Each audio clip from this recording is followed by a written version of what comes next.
Assalamualaikum warahmatullahi wabarakatuh. Saya Larasati Sukmadewi Wibowo. Saya adalah dosen di Prodi Agribisnis, Fakultas Pertanian Universitas Negeri Gorontalo. Saya adalah berhome base di Prodi Agribisnis. Adapun bidang ilmu saya adalah manajemen agribisnis. Mata kuliah yang saya ampu di dalam Prodi Agribisnis diantaranya pengantar agribisnis, perilaku konsumen, manajemen produksi dan operasi, serta manajemen agribisnis. Adapun untuk PDD UKT-PT pada hari ini di bidang pengajaran, saya akan membahas mengenai mata kuliah perilaku konsumen. Mata kuliah ini adalah mata kuliah wajib di jurusan agribisnis atau di Prodi Agribisnis yang terdiri dari 3 SKS, 2 SKS teori, dan 1 SKS praktikum. Untuk capaian pembelajaran mata kuliah terdiri dari 7. Yang pertama adalah menguasai konsep teoritis konsumen agribisnis, menguasai teori perilaku konsumen, menguasai faktor-faktor yang mempengaruhi perilaku konsumen dalam pengambilan keputusan pembelian, menguasai proses pengambilan keputusan konsumen, menguasai keputusan pembelian dan informasi dalam perilaku konsumen, lalu menguasai tantangan dan peluang di dalam perilaku konsumen agribisnis, dan menguasai konsep teoritis tentang konsumen agribisnis. Adapun sub CPMK yang akan dicapai di dalam mata kuliah ini adalah yang pertama, mahasiswa diharapkan dapat memahami mengenai definisi konsumen agribisnis, lalu apa pentingnya perilaku konsumen di dalam agribisnis. Lalu yang kedua adalah mahasiswa diharapkan mampu memahami teori perilaku konsumen di dalam konteks agribisnis dan tujuannya adalah untuk strategi pemasaran. Lalu sub CPMK yang ketiga adalah mahasiswa diharapkan memahami apa faktor-faktor yang mempengaruhi perilaku konsumen. Sub CPMK yang keempat adalah mahasiswa diharapkan mampu memahami bagaimana proses pengambilan keputusan di dalam pembelian untuk konsumen agribisnis pada tahap pengenalan, kemudian kebutuhan dan pencarian informasi dalam agribisnis. Sub CPMK yang kelima adalah mahasiswa diharapkan untuk mampu memahami bagaimana proses pengambilan keputusan konsumen agribisnis mulai dari tahap evaluasi, pemilihan produk, serta pengambilan keputusan dan pasca pembelian di dalam agribisnis. Sub CPMK yang keenam adalah mahasiswa mampu memahami bagaimana pengaruh merek dan citra merek pada produk agribisnis. Sub CPMK yang ketujuh adalah mahasiswa mampu memahami apa faktor kualitas dan harga di dalam keputusan pembelian produk agribisnis.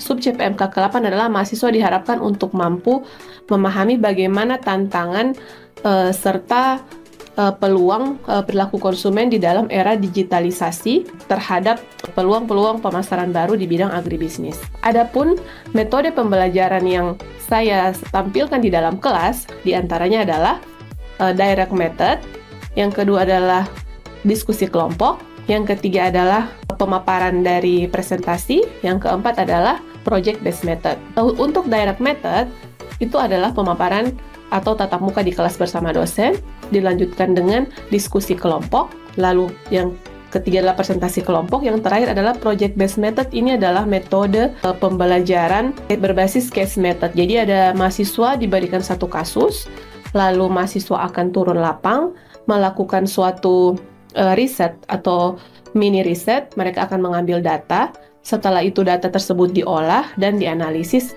untuk dihasilkan suatu laporan mini riset yang di akhir perkuliahan atau di 3 pertemuan terakhir, mahasiswa ini akan mempresentasikan dan membuat suatu laporan mini riset sebagai final dari perkuliahan perilaku konsumen. Baiklah, mari kita sama-sama saksikan bagaimana proses belajar mengajar mata kuliah perilaku konsumen di kelas. Selamat pagi semuanya. Assalamualaikum warahmatullahi wabarakatuh. Waalaikumsalam warahmatullahi wabarakatuh. Ya, apa kabar? Baik. Sudah makan dari rumah? Oke, jadi harusnya kalau pagi-pagi itu teman-teman itu semangat untuk ke kampus karena sudah wangi, sudah kenyang, sudah mau ketemu teman-teman dan dosen untuk kuliah agar cepat selesai dan cepat lulus. Nah, untuk hari ini saya akan mengajar faktor yang mempengaruhi perilaku konsumen. Kita sudah pertemuan keempat.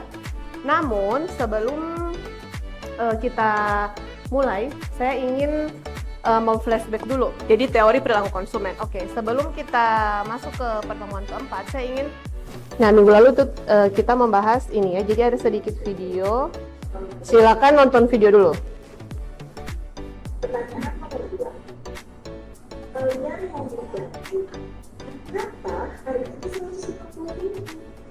Nah, jadi ini ada yang kasus di mana atau kejadian ya. Jadi konsumen dihadapkan pada 3 pilihan. Yang pertama, daging sapi atau daging ayam.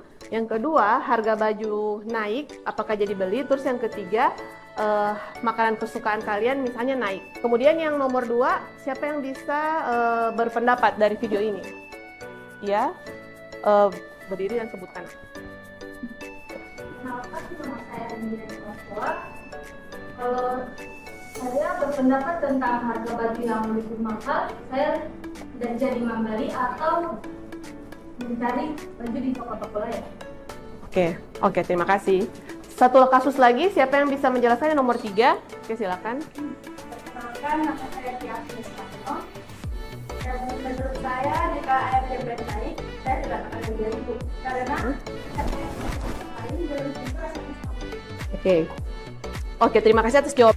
Jadi itu adalah jawabannya dari teman-teman, tidak ada yang salah ya. Jadi semuanya itu adalah pilihan. Jadi pilihan terserah konsumen mau berada di kondisi dia akan bertahan dengan harga seperti itu ataukah dia akan membeli barang substitusi lain untuk memenuhi kebutuhannya.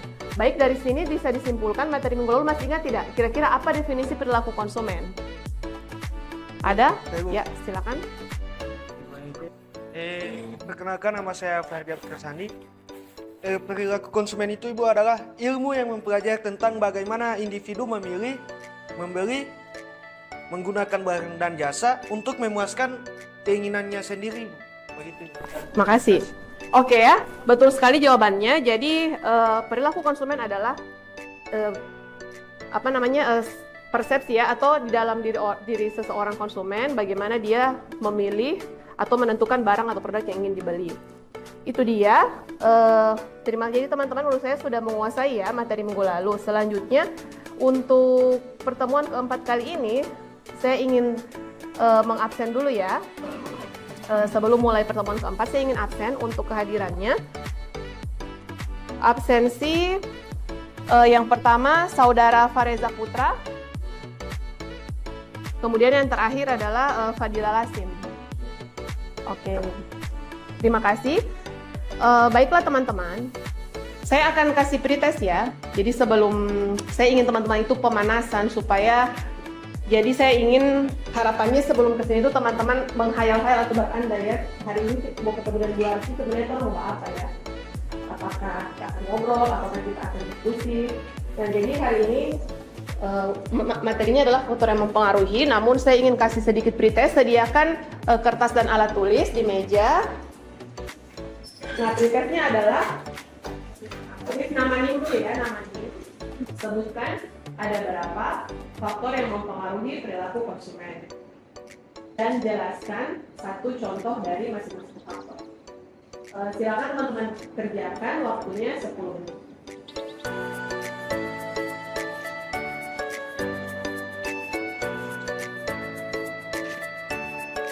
Oke, kalau sudah silakan dikumpulkan. Yang dari kiri dikumpul ke sebelah kanan ya. Jadi bergilir, nanti yang paling ujung yang di belakang mengumpul ke depan lalu diantar ke saya.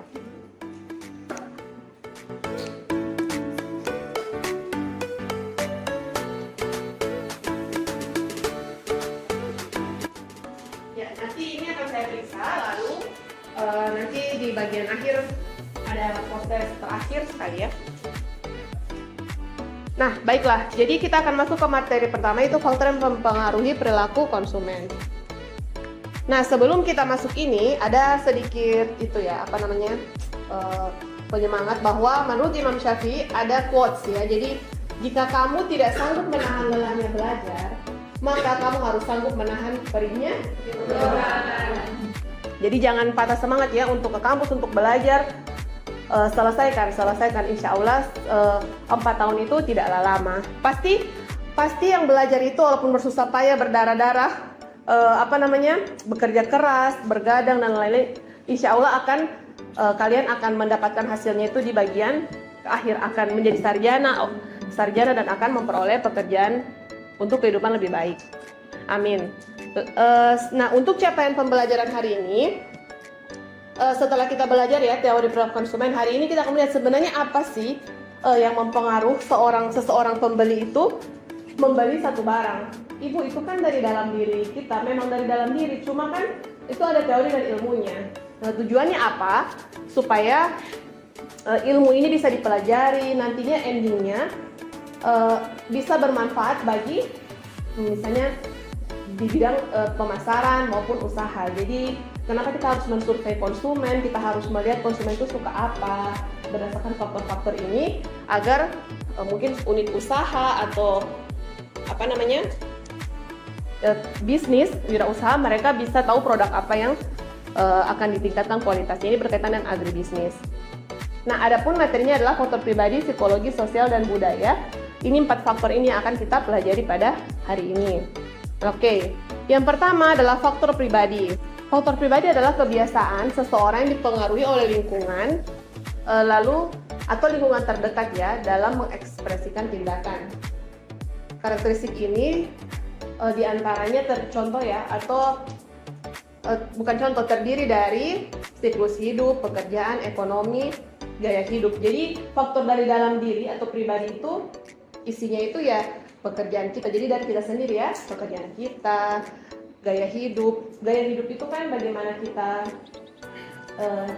bersikap ya, atau kita mencerminkan diri kita dalam hidup ya. Lalu kepribadian dan konsep diri kita ya. Jadi kalau yang gambar pertama ini adalah usia. Jadi dari dalam pribadi itu kita akan membeli produk sesuai usia. Kalau kalian kira-kira kalau mahasiswa ini apa yang kalian suka beli? Kalau cewek-cewek kira-kira apa jawabannya? Make up, oke. Ada yang lain? Baju, oke. Make up, baju, sepatu. Nah, sehingga tidak mungkin kalian membeli produk yang untuk anak-anak di bawah usia kan, pasti yang buat orang dewasa. Itu untuk gambar pertama. Terus gambar kedua, ketiga sudah dijelaskan oleh saudara Slamet, betul, gaya hidup.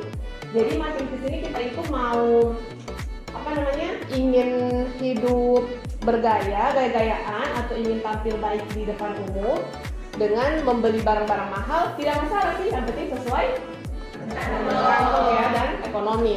Terus yang selanjutnya adalah ini yang 2 gambar di bawah ini lebih ke kepercayaan diri ya. Jadi kalau orang yang di kaca itu kan dia kurus, dia ngaca, terus dia melihat dia gendut, berarti dia tentunya kalau dia ingin dia gemuk, dia harus melakukan atau membeli yang dikonsumsi itu makanan yang bergizi.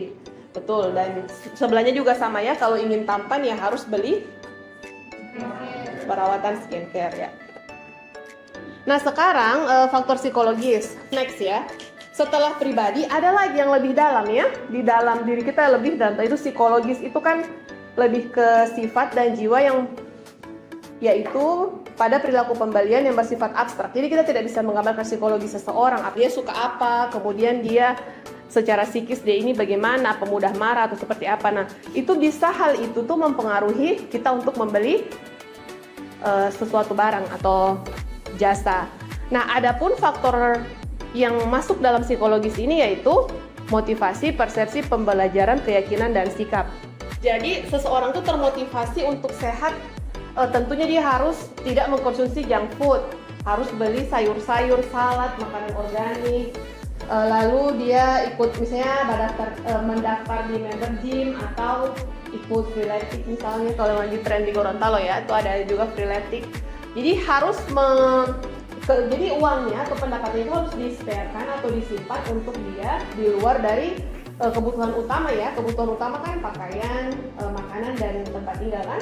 Nah, tapi dia harus memberikan uang lebih untuk karena motivasinya untuk sehat, jadi dia harus menambah biaya yang lebih. Lalu yang kedua adalah persepsi. Jadi persepsi ini juga secara psikologis itu, maksudnya gambar ini adalah setiap orang tuh memiliki persepsi untuk membeli produk ya yang berbeda-beda. Ini contohnya persepsi itu. Jadi belum tentu saya yang dosen dengan Anda yang mahasiswa itu memiliki keinginan yang sama ya untuk membeli produk. Kalau contohnya, kalau saya dosen, saya tentunya filenya butuh membeli mungkin laptop maupun handphone yang dia cocok untuk mengajar. Kalau kalian mungkin seperti tadi, kalau cewek-cewek pakaian, sepatu, tas untuk kuliah dan yang cocok apa? Ya sepatu, motor ya, mungkin motor dan lain sebagainya. Itu jadi persepsi itu sudah terbentuk dalam diri, oh saya ini kalau kuliah harus kayak gini. Sampai di psikologi sini ada yang ingin bertanya, saya persilakan. Oke, silakan. Baik, terima kasih. Pertanyaan saya itu bagian faktor psikologis, karena dari faktor psikologis itu ada juga faktor persepsi, di mana seseorang yang sudah terbiasa untuk memilih, mengorganisasikan dan menginterpretasikan masukan informasi. Yang menjadi pertanyaan saya itu, mengapa merek masuk dalam pertimbangan faktor psikologis konsumen? Sekian. Oke, terima kasih. Mungkin saya jawab dulu ya.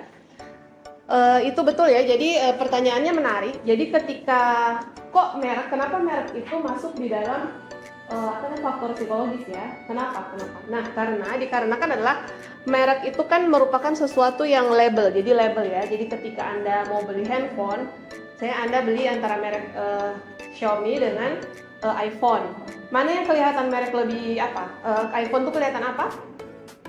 Mewah. Sedangkan kalau Xiaomi mungkin atau merakyat ya, biasa aja, betul. Jadi itu merek. Jadi sebagian orang itu ketika dia memakai merek yang mahal atau yang mewah akan percaya diri ya. Jadi percaya diri. Jadi di dalam pikirannya atau di dalam psikisnya itu dia akan merasa, oh kalau saya pakai iPhone, saya akan lebih dilihat orang mungkin ya, atau juga akan muncul kepedean walaupun dia tidak bermaksud untuk seperti itu. Tapi karena itu sudah terbentuk di dalam, persepsi bukan cuma kita, masyarakat juga kan, saya sudah jawab tadi, persepsi masing-masing kan. Bisa jadi si A berpikir seperti itu, padahal dia beli iPhone mungkin ya memang dia butuh untuk gambar resolusi yang bagus, rekaman, foto dan lain-lain seperti itu.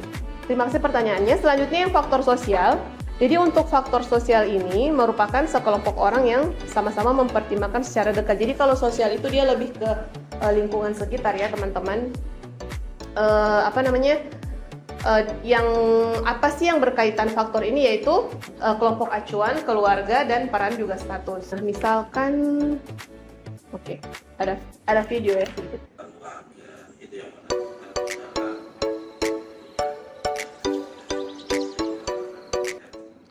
Nah jadi ini di video ini faktor sosial itu dia kita memenuhi kebutuhan konsumen kita sebagai konsumen berdasarkan ini ya, kelompok, kemudian keluarga, peran dan status.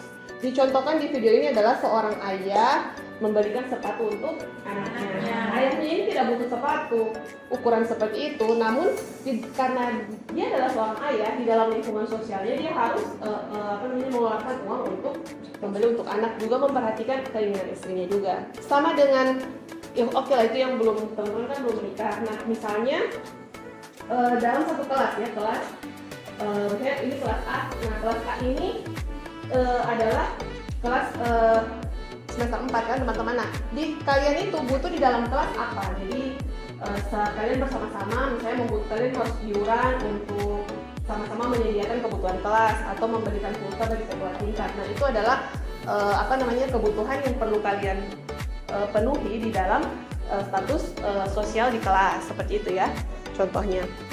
Lalu sekarang yang faktor budaya untuk yang materi terakhir. Jadi faktor budaya ini juga adalah sekelompok nilai-nilai sosial yang diterima masyarakat dan tersebar kepada anggota melalui bahasa dan simbol-simbol. Jadi budaya ya ini ya, pada tingkah laku konsumen. Jadi selain pribadi, sosial, psikologi, budaya juga mempengaruhi. Ini contohnya adalah ini.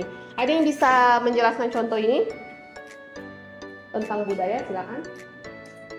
Saya kan kalau saya lihat itu perbedaan di antara dua golongan ini, mungkin saya ambil sisi budaya Jawa. Bukan karena itu mereka menyelenggarakan pesta atau pernikahan itu biasanya gitu kan. Nah sedangkan yang di bawah, yang ambil di Gorontalo saya paling kebanyakan mereka melakukan pernikahan itu di gedung. Oke, betul sekali ya. Jadi gambar ini menunjukkan kondisi pengadaan acara ya, atau kalau istilahnya kita itu pesta ya, pesta, mantenan atau acara pernikahan. Nah, kalau gambar sebelah kiri pertama ini adalah penyelenggaraan acara di rumah. Di sisinya itu pakaian disesuaikan dengan kondisi ya. Kalau di rumah tentu pakai pakaian yang batik biasanya ya kalau di pernikahan. Nah, kalau di gedung tentunya pakai pakaian yang itu formal, misalnya jas atau gaun ya. Sehingga kenapa sih seperti itu Bu? Karena budaya masyarakat mungkin daerah Jawa, betul tadi, daerah Jawa itu mereka lebih ke tradisional, sedangkan kalau kita lebih ke modern dan mungkin perkembangan zaman mungkin dari zaman dahulu berarti nenek moyang kita sudah seperti itu. Walaupun di Gorontalo juga ada yang di rumah, namun di rumah itu biasanya tersetting kayak di gedung begitu ya teman-teman, dan kita tetap pakai dress, kita tidak pakai batik. Nah, untuk pernikahan kalau di Jawa dia itu mulai dari jam 9 sampai jam 3. Lama sekali ya. Kalau di sini dari jam berapa? 7 malam sampai jam? Oke, misalnya 10, misalnya malam ya. Ini siang. Nah, ini kurang lebih jam 5 sih biasanya. Nah, sehingga kalau di Jawa itu, di pernikahan di sana itu kalian, saya bisa datangnya jam, misalnya si saudari Fauzia, saya datang ke pernikahan di Jawa, dia bisa datangnya pulang kerja, misalnya jam pulang kerja atau pas istirahat misalnya jam 12. Nah, berarti dia hanya datang, kemudian memasukkan amplop, kemudian berfoto makan pulang, atau foto dulu terus makan pulang. Kalau di Gorontalo kan kita harus mengikuti seluruh prosesi kan. Nah, seperti itu bedanya. Jadi sehingga kalau di Jawa di pernikahannya itu boleh pakai baju kantor ataupun baju saya pulang dari kampus misalnya, itu tidak apa-apa. Jadi kelihatan di sana itu biasa. Itu dia budaya. Jadi ketika sudah menjadi suatu tertanam dalam diri masyarakat, ya udah itu sudah menjadi, walaupun tidak tertulis. Di sini kan tidak ada tulisannya pesta di Gorontalo adalah pesta yang tidak kan. Namun itu sudah culture atau budaya yang sudah tertanam dalam diri. Oke, itu saya rasa itu materi dari saya. Oke, selanjutnya ada tugas kelompok teman-teman. Oh ya, tugas kelompok ini. Nah, jadi tugas kelompok ini terdiri dari, tugasnya adalah mengilustrasikan dengan tulisan bagaimana masing-masing kelompok konsumen ini menerapkan faktor pribadi, sosial, budaya, dan psikologis dalam memberi produk sehari-hari. Nah, jadi teman-teman saya akan bagi menjadi 4 kelompok ya. Kelompok 1 menjelaskan sebagai konsumen seorang mahasiswa.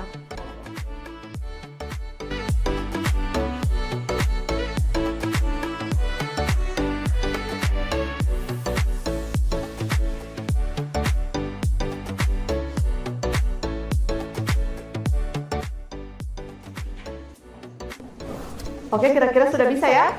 Oke, sudah selesai semua? Kelompok 1 bagaimana? Oke, sudah? Ya, kelompok 2? Kelompok 3? Kelompok 4? Oke, nah sekarang kita bisa mulai diskusi kayaknya. Baiklah, saya mulai dari kelompok 4. Ya, kelompok 4 dipersilakan yang mau memaparkan. Ya, baik. Perkenalkan, nama saya Kurniawan Nugroho. Saya akan mewakili kelompok 4 dalam tahap pembahasan demonstrasi bagaimana masing-masing kelompok konsumen yang dalam hal ini merupakan komunitas wirausaha muda dalam membeli produk sehari-hari. Nah, tentunya dalam aspek kebutuhan pribadi, komunitas wirausaha muda tentunya sangat mempertimbangkan yang namanya pengeluaran, yaitu walaupun itu sendiri merupakan pengeluaran pribadi, yaitu tentunya dalam hal komunitas wirausaha muda dia akan lebih berhemat dalam hal kebutuhan pribadinya. Kemudian dalam kebutuhan sosial muda itu akan lebih banyak mengeluarkan beberapa hal yang dirasa dapat mendukung untuk proses wirausahaannya. Dalam hal ini salah satunya menambah relasi dengan menjamu kliennya itu salah satu contohnya. Kemudian yang selanjutnya dalam hal budaya, kelompok wirausaha muda akan sangat memperhatikan pengeluarannya dalam hal budaya karena keterkaitan antara wirausahanya dengan kebudayaan suatu daerah atau suatu tempat akan mempengaruhi keberhasilan terhadap wirausahanya. Soalnya dalam faktor psikologis, kelompok wirausaha muda akan lebih condong memperhatikan faktor psikologisnya, pemenuhan faktor psikologisnya. Contohnya dengan pemenuhan barang-barang yang bisa terlihat mungkin lebih mewah agar lebih bisa dipercaya oleh klien. Mungkin hanya itu dari kelompok 4. Oke, baik, terima kasih. Tepuk tangan untuk kelompok 4. Jadi good job ya, bagus semua. Jadi teman-teman sudah bisa memaparkan contoh dari penerapan dari faktor yang mempengaruhi. Jadi terima kasih. Jadi saya hanya sedikit ya menyimpulkan terakhir. Nah, jadi karena teman-teman sudah paham, sudah tahu bisa memberikan contoh. Nah, jadi kesimpulannya adalah bahwa 4 faktor ini, baik itu pribadi, sosial, psikologis, budaya, semuanya akan berkaitan dengan kita akan memutuskan membeli apa, lalu akan melanjutkan membeli atau tidak ya. Jadi loyalitas konsumen ditentukan oleh itu, lalu juga manfaatnya juga agar pelaku wirausaha atau bisnis bisa tahu apa yang konsumen mau, seperti itu. Jadi untuk strategi pemasaran bisa ya. Jadi sudah dapat mata kuliah pemasaran sebelumnya, Anda akan bermanfaat di sini. Terus yang terakhir adalah kesimpulannya bahwa Anda bisa menjadikan ini topik sebagai topik penelitian. Jadi kalau teman-teman ingin meneliti yang mudah, di sini ada penjual misalnya di depan kampus ada tela-tela ya.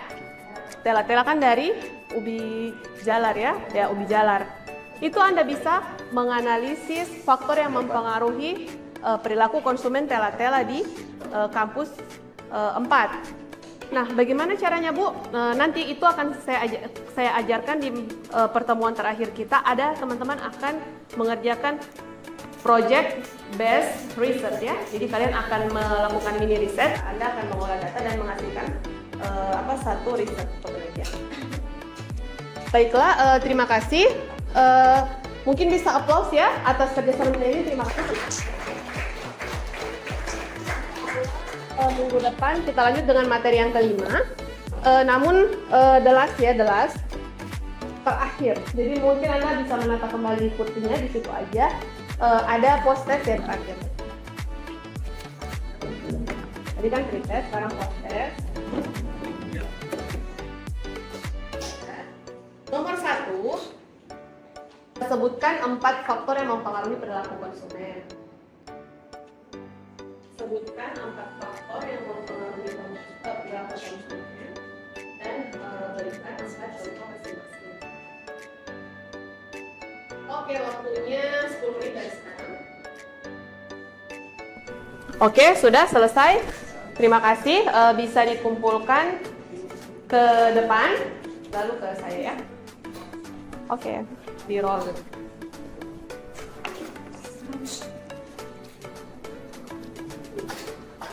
Banyak. Baiklah, terima kasih atas kegiatan hari ini. Saya ucapkan salam. Assalamualaikum warahmatullahi wabarakatuh. Waalaikumsalam warahmatullahi wabarakatuh. Terima kasih Bu. Oke, sama-sama. Demikian video pemaparan PDD UKT-PT di bidang pengajaran oleh saya, Larasati Sukmadewi Wibowo, dosen di Prodi Agribisnis Fakultas Pertanian Universitas Negeri Gorontalo. Saya ucapkan terima kasih. Wassalamualaikum warahmatullahi wabarakatuh.